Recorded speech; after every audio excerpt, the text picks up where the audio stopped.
వరంగల్ నుంచి బసనూరి దయాకర్ మాట్లాడుతున్నారు. ఇప్పుడు లైవ్ చూద్దాం. చెప్పాలనే ఆలోచనతోటి అనుకున్నా. సరే, ఏదేమైనా చాలా మరి ఈరోజు ఎలక్షన్ మూమెంట్ కూడా దగ్గరకు వస్తుంది. చాలామంది కూడా ఈ మధ్యలో మీరు చేసినవి చెప్పుకుంటే బాగుంటుంది కదా, ఎందుకు చెప్పుకోరు అనేది చాలామంది కూడా నన్ను క్వశ్చన్ చేయడం జరిగింది. వాస్తవంగా సరే ఈరోజు మీడియా ముందుకు రావడం జరిగింది. ముఖ్యంగా కేంద్రంలో మన ప్రభుత్వం లేదు, కేంద్ర ప్రభుత్వం పరిధిలో మన ప్రభుత్వం లేదు. లేకున్నా మనం చాలా రిప్రజెంటేషన్లు కూడా మన ఇష్యూస్ మీద లేవనెత్తడం జరిగింది. ముఖ్యంగా ఆంధ్రప్రదేశ్ విభజన చట్టంలో పొందపరిచిన అంశాలే కానీ, విభజన చట్టంలో గిరిజన యూనివర్సిటీ కానీ, లేకుంటే బయ్యారం ఉక్కు ఫ్యాక్టరీ గురించే కానీ, లేకుంటే మన కోచ్ ఫ్యాక్టరీ గురించే కానీ, లేకుంటే వ్యాగన్ డివిజన్ గురించే కానీ చాలా సందర్భాలలో చాలా అంశాల మీద కూడా అడగడం జరిగింది. తర్వాత మన ఇది రామప్ప టెంపుల్ యునెస్కోలో చేర్చాలని, కిలా వరంగల్ ఇవన్నీ చేర్చాలని కూడా చాలాసార్లు సందర్భాలలో రిప్రజెంటేషన్ నేనే కాదు మన తెలంగాణకు సంబంధించిన ఎంపీలందరం కూడా కలిసి ఈ రిప్రజెంటేషన్లు కూడా ఇవ్వడం జరిగింది. మరి కొన్ని అంశాలు కేంద్ర ప్రభుత్వం మేము ఇచ్చినవి చేయడం జరిగింది, కొన్ని చేయలేదు. ఏదేమైనా మరి ముఖ్యంగా ఈ డివిజన్ ఈ ఏంటి రామప్ప యునెస్కో చేయడం చాలా సంతోషం. అదేవిధంగా సెంట్రల్ స్కీమ్స్లో ఉన్నాయి, చాలా స్కీమ్స్ ఉన్నాయి. అంటే మామూలుగా ఎంపీ ల్యాడ్స్ వస్తాయి, ఈ తర్వాత కామన్గా వచ్చేటి ఫండ్స్ వస్తూ ఉంటాయి. కానీ వరంగల్ జిల్లాకు మాత్రం ఒక్క ఎంపీ ల్యాడ్సే కాదు, పిఎన్జిఎస్ఏ కాదు, కొత్త ఫండ్స్ కూడా మనం స్మార్ట్ సిటీకి సంబంధించి స్మార్ట్ సిటీ తేవడమే. కానీ తెలంగాణ స్టేట్లో 2 సిటీలు, ఒకటి ఫస్ట్ తెలంగాణ స్మార్ట్ సిటీ చేయడం జరిగింది, రెండవది కరీంనగర్. మరి అదేవిధంగా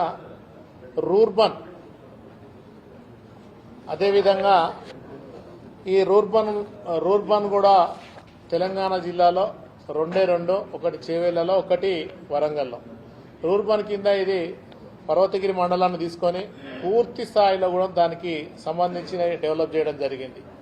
అంటే స్కిల్ డెవలప్మెంటే కానీ, లేకుంటే అక్కడ వ్యవసాయ సంబంధించిన గోడౌన్సే కానివ్వండి, లేకుంటే స్కూల్ భవనాలు రిపేరింగ్లే కానీ, భవనాల నిర్మాణమే కానీ, లేకుంటే అక్కడ జిమ్ సెంటర్లే కానీ, ఆ రూర్బన్లో పెట్టిన దాదాపు 30 లక్షలతోటి రూర్బన్ స్కీమ్స్లో పెట్టడం జరిగింది.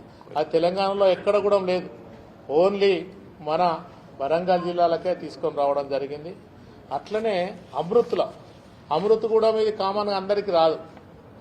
అమృత్ హృదయ్ స్మార్ట్ సిటీ, ఇది రూర్బన్. ఈ 4 స్కీమ్స్ కూడా మనం కొత్తగా తెచ్చుకున్నాయి మన జిల్లాకు. మరి ఏ జిల్లాలో కూడా అమృత్ ప్లస్ హృదయ్ ఏ జిల్లాలకు కూడా రాలే. మన జిల్లాకే ఈ 2 స్కీమ్స్ కూడా తేవడం జరిగింది. దాదాపు మన మొత్తం మీద మన ఎంపీ నేను తీసుకొచ్చినవి దాదాపు 3,268 కోట్లతోటి తీసుకురావడం జరిగింది. కాబట్టి అంటే ఇంత పెద్దగా ఎత్తున ఏ ఎంపీ కూడా తీసుకురాలేదు.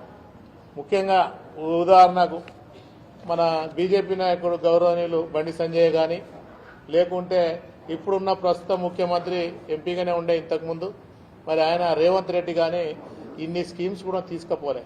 అంటే కేంద్ర ప్రభుత్వాన్ని మెప్పించి కొన్ని సందర్భాలలో కేటీఆర్ గారిని, హరీష్ రావు గారిని, లేకుంటే స్థానిక మంత్రి గారు దయాకర్ రావు గారినే కానీ, స్థానిక ఎమ్మెల్యేలే కానీ తీసుకొని ఈ స్కీమ్స్ అన్ని కూడా తీసుకురావడం కూడా జరిగింది. అంటే ఇవన్నీ కూడా కేంద్రాన్ని ఒప్పించి తీసుకురావడంలో మనం 100% ముందున్నాం. దాదాపు చాలామంది కూడా కొంతమంది అంటారు నువ్వు ఎక్కువ చెప్పుకోవు అదే అంటే, జనరల్గా మా మంత్రి గారు మాట్లాడితే నేను మాట్లాడిన అనుకుంటా, రూర్బన్ గురించి మాట్లాడితే నేను మాట్లాడిన అనుకుంటా. అంటే అట్లా ఉండే కొన్ని సందర్భాలలో మనం ఏమైనా ఉంటే అది చేయలే కావచ్చు. కానీ దాదాపు ఈ డెవలప్మెంట్లో ఎక్కడ కూడాము మనం కాకుంటే ఒక్క అడుగు వెనుక ఉన్నట్టు ఉంటామే తప్ప కానీ అన్నిట్లా మనం కంపల్సరీ ముందుండి ఏ సమస్యలు వచ్చినా కార్యకర్తలు ఎప్పుడు వచ్చినా నా దగ్గరికి వచ్చినా కానీ నాకు తోచిన పనులుంటే చేసి వాళ్ళతో దాదాపు 100% పనులు కావు, 90% కూడా పనులు కావు. ఓ 10% అయినా ఓ మాటతోటి సహాయం చేసి లేకుంటే నాకు తోచిన సహాయం చేసి కార్యకర్తలకు అందుబాటులోనే ఉన్న తప్ప కానీ నాకు 7 కాన్స్టిట్యున్సీలు ఉంటే 7 కాన్స్టిట్యున్సీలలో కూడా నాకు ఎమ్మెల్యేలు ఉన్నారు. మరి ఎక్కడనైనా ఏ సమస్య వచ్చినా గౌరవం మా ఎమ్మెల్యేలే చూసుకునేది. అంటే చిన్న చిన్న వాటికి ఎమ్మెల్యేలు పోయి చూసుకునేది.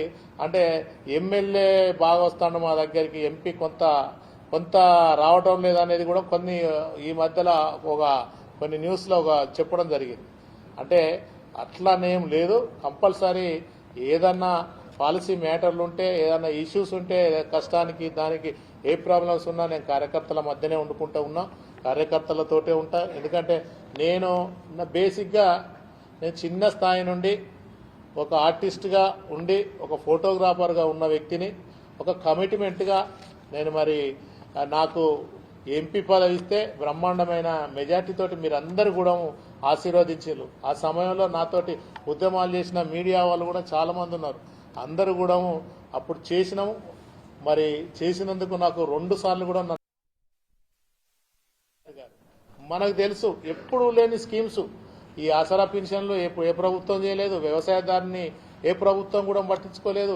బీదలు పెళ్లి చేసుకోవాలంటే కళ్యాణ లక్ష్మికి సంబంధించిన అంశాలను కూడా ఎవరు పట్టించుకోలే. ఇవన్నీ ఉద్యమాలతోటి వచ్చింది కాబట్టి నిజంగా ఈ రోజు 24 గంటల కరెంటు, 24 గంటల నీళ్ళు ఇచ్చే ఒక గొప్ప వ్యక్తిని మరి మనం తెలంగాణ సాధించిన గొప్ప వ్యక్తిని కూడా కోల్పోవడం కూడా జరిగింది. అది అంత బాధాకరం. ఏదేమైనా ఇప్పుడు గెలిచిన ప్రభుత్వం వాళ్ళు ఏమైతే హామీలు ఇచ్చిందో తెలంగాణ ప్రజల ఆకాంక్షను నెరవేరనీకి వాళ్ళు చిత్తశుద్ధితో కూడా పనిచేస్తే బాగుంటుందని కోరుకుంటున్నాను. Thank you.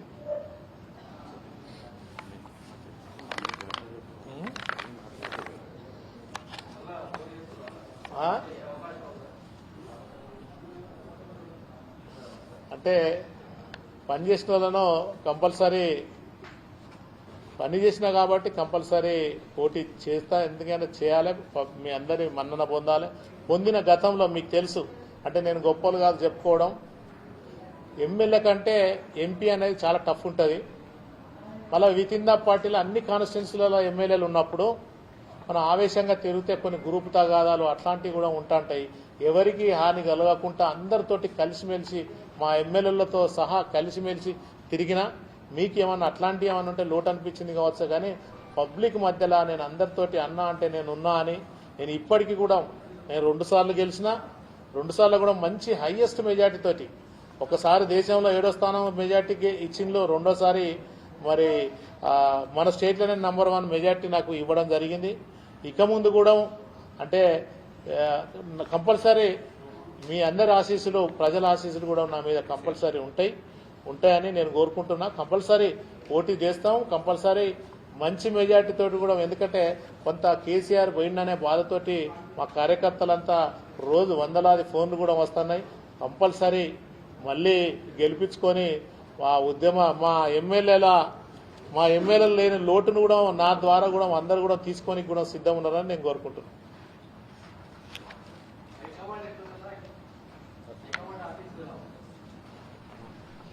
హైకమాండ్ ఆశీస్సులు అంటే కంపల్సరీ ఉంటాయి. పనిచేసిన వాళ్ళని కంపల్సరీ గుర్తిస్తుంది.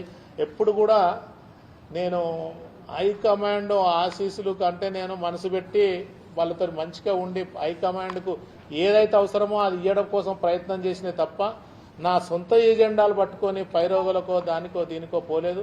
దాదాపు 300 కోట్ల పైచేరి దీంట్లో ఈ వర్కులు చేసినాం మనం. 3,000 కోట్లది. ఏ కాంట్రాక్టర్ దగ్గర కూడా ₹1 కూడా తీసుకోకుండా ఒక నీతి నిజాయితీగా చేసిన వ్యక్తి నేను. ఎక్కడ కూడా ₹1 కూడా ఎక్కడి నుంచి ఎవరి దగ్గర నుంచి కూడా పర్సంటేజ్ రూపంలో కానీ ఎప్పుడు కూడా నేను తీసుకోలేదు. నేను ఎప్పుడు కూడా డబ్బులు సంపాదించాలనే ఆశ కూడా నాకు లేదు. ఎప్పుడైనా నేను సేవ చేయాలనే దృక్పథంతో ఉన్న తప్ప కానీ ఎప్పుడు కూడా నేను అట్లాంటి ఆలోచన కూడా పెట్టుకోలేదు.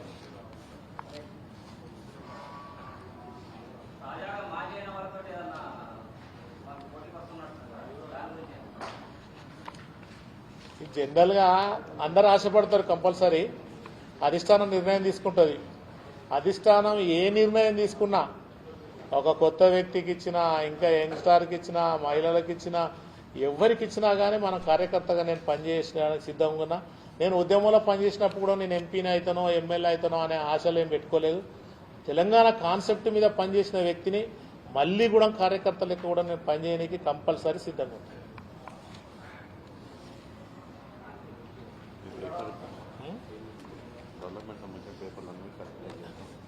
అంతేగా